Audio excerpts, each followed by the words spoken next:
Yeah, so it's the top 16 college football teams ever. And it's laughable. The direct question is, did you see 247 has 01 Miami ranked 5th best team of all time? Way too low, in my opinion. Yeah, I mean, duh. It's way too low when you have the best team of all time, anything other than number 1. Like, it's asinine to have anybody other than 2001 Miami at 1 and 95 Nebraska at 2. Those are the best 2 teams just around, like, period. And what really lost me were some of the teams that they included, and also some of the other seedings. Like 98 Tennessee, really? Like, that's not a great team. I mean, yeah, they won the national championship and everything, but whatever. You have 2004 USC as the 11 seed. Do you remember USC? And I mean, like, bro. And then, before I go back to Mark, the number 1 team on this ridiculous. I wish I could find this. I can't find it. I looked at that exact title up, 247 top 16 college football teams ever. I'm going to at you right now. Here. At Mark. Oh, sorry. Hold on. At Mark Rogers T. Bang. Yeah, I just hit you with it. The number 1 team on this list is 2013 Florida State.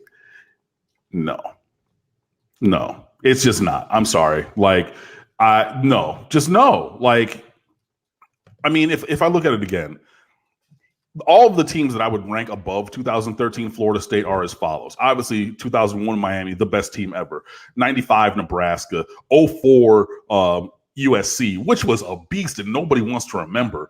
Not 2018 Clemson. Yup. 2008 Florida. No, because they were not undefeated. 2005 Texas. Yup. Like, what are you talking about, bro? Like, I get what you're doing, or whoever is or was running that account at that time of the creation of that graphic at 247, and it was done to engender conversation, and it's a troll. Like, honestly, like, I'm sorry, like, no, and this is even if I wasn't me, if I was not a University of Miami alum, you know what I'm saying? I still have watched enough football where I know that there's 6 teams on that list and probably more that were left off. And I get you're going to leave other teams off because they didn't win championships. So like 88 Miami, they're going to get left off. 2000 Miami, they're going to get left off. And I get it. You know, all these other teams as well who fell short of championships are not going to make that bracket. But there are teams who didn't win championships who I'm going to take over 13 Florida State. Like, terrible, just terrible. Well, to your point, the best team doesn't always win the championship, especially in college football, because of the voting system going up to 1998 and the BCS system since then.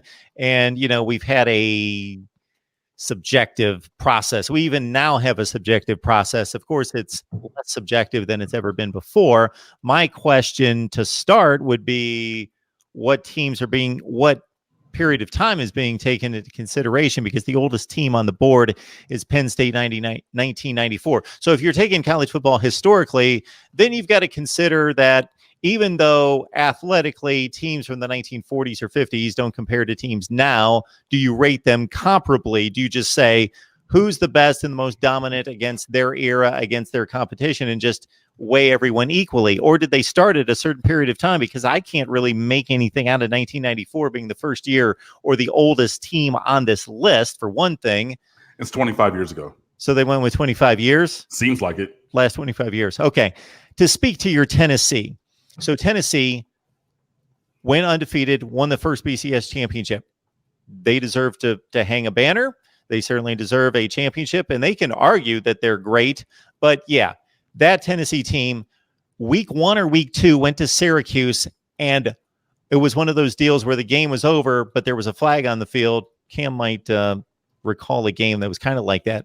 But there was a flag on the field. They were playing Donovan let's see, was this 1998? Yeah, they were playing Donovan McNabb in Syracuse, and they would have lost the game, but they were given a gift, and they won at Syracuse by 1 point. Okay, that's one. They were losing to Arkansas, a really good team that year, but not a great team, like a 9-3 kind of team, a really good Arkansas team with Clint Sterner at quarterback. Now, it's one thing, sometimes people will cite a fumble as being a lucky play, but not when the defensive end beats the tackle and strip sacks the quarterback. That's a football play. Clint Sterner pulled away from center, dropped the ball. It's a muddy mess, and he can't get the football back, and Tennessee recovers. And otherwise, they are icing the game. Arkansas is icing. That Tennessee team could have lost 2 games. They could have lost the national championship game, but they were playing a Florida State third-string quarterback and won by a touchdown. They were not a great team. I watched that team live in the SEC championship game play an 8-5 Mississippi State team, 8-5 for the SEC championship, and they were down by 4 with 10 minutes left against a not unranked team. I mean, there it is. I don't know what else to say, about it. Did they win? Yes. Yeah. But good at them. To be a dominant team, in the discussion that, they're trying to engender in that graphic and discussion, no. Sorry. Just no. So, yeah. Yeah, if you're just saying who won championships, well, Michigan and Nebraska won in 97, so they each have one. Then Tennessee won one, and those are equal. If we're just saying who won national, they're starting to make an opinion-based argument of best teams, then they don't belong. Right, and I will say that my Michigan 97 is on there. Obviously, I, being a native Michigander, and I went to half the games that year, have very fond memories of that. I also remember seeing, if you haven't seen it, look it up. It's one of the greatest plays I've ever seen in my entire life. You've probably heard of it and seen it. At Michigan State, yes, Mark is doing it. Charles Woodson jumped about 19 feet in the air, and he got this one-handed interception, and he came down on the sideline with it. I lost my mind. And actually, I was just screaming the entire time seeing that. It was a superhuman feat, and it doesn't seem, even if you watch it now, I'm going to watch it after this recording, and it boggles my mind to this day that he jumped that high and got that ball and got down with the foot, and it was ridiculous. So, 97 Michigan was on there. That's all I'm saying. I grew up as a native Michigander rooting for the University of Michigan, and I have very fond memories of that fall, my sophomore year of high school. Yeah, sophomore. So, yeah. Michigan beat Ohio State that year, 20-14. The Wolverines were 10-0. The Buckeyes were 10-1. Woodson had an interception in the end zone, a punt return for a touchdown, and he also caught a drag route for 35 yards to set up a touchdown. If he's not on the field, I think Ohio State wins the game. He was that dominant, and he deserved. I know people went crazy when Peyton Manning won the Heisman Trophy, but Charles Woodson was the best player in college football that year. Absolutely. He was. And obviously those 2 different times that Michigan ran punt return left, one time with Desmond Howard at his Heisman Trophy season. That's when he put up the Heisman Trophy pose in the end zone. And then Charles Woodson in that 1997 season, both going up the same left sideline, going the same direction in the big house, was pretty good. Okay, but I'm going to leave that alone. I know. No. Sorry. Just went down memory lane for a little bit. Anyway, Tony Cladd asks a question. Cam, we need to beat UF and FSU or lose the recruits that we're competing against them for. Not necessarily. Again, winning is a huge thing in football and in sports. You play to win the games. Shout out to Herm Edwards, but it is not necessarily a direct correlation in the recruiting process. It's just not. I know that people joked a couple years ago that Mike Harley was going to go, to the team that won that Russell Athletic Bowl between Miami and West Virginia, but he was always going to come to Miami. I have that on good authority that he was coming to Miami. That's all I'm going to say about that. But winning games is obviously the tangible proof of concept, and it shows that what you're trying to install and instill is working. So this whole hashtag TNM New Miami competition, getting back to the roots kind of a thing.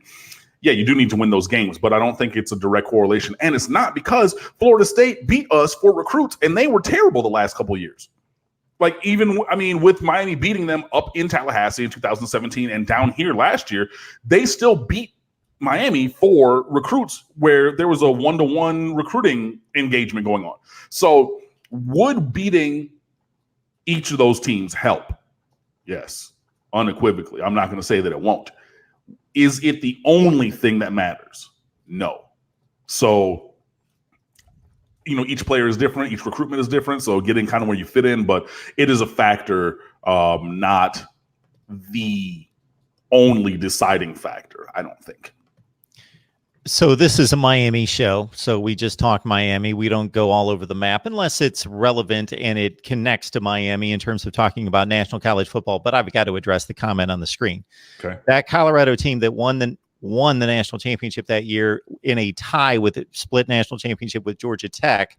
That team went 9-1-1. So they already lost a game and tied a game. And that's the infamous team that played a fifth down that shouldn't have been awarded to them to win another game. They actually lost 2 games and had a tie. No, they should not have won a national championship. Andrew, just clarifying for you there. Everything Mark just said is a fact. So, yeah. Also, on the other side of the Desmond Howard and will not digress, Cam already did, and I should have been able to jump in right on the tail end of that. I was on the other side of that. I was in my first apartment I ever had by myself, and I had just started to rent that apartment, my first job out of college, and I was throwing a holy fit watching Desmond Howard. Yeah, I mean, we were both throwing fits, just on the opposite sides of the emotional spectrum, I guess. Absolutely. Mark Rogers TV, the voice of college football. We always appreciate the time and effort that Cam Underwood gives us from State of the U each and every Wednesday night, 8 o'clock Eastern time. And we've got it locked in with 248 on the line. I think we've been up around 270. Nice.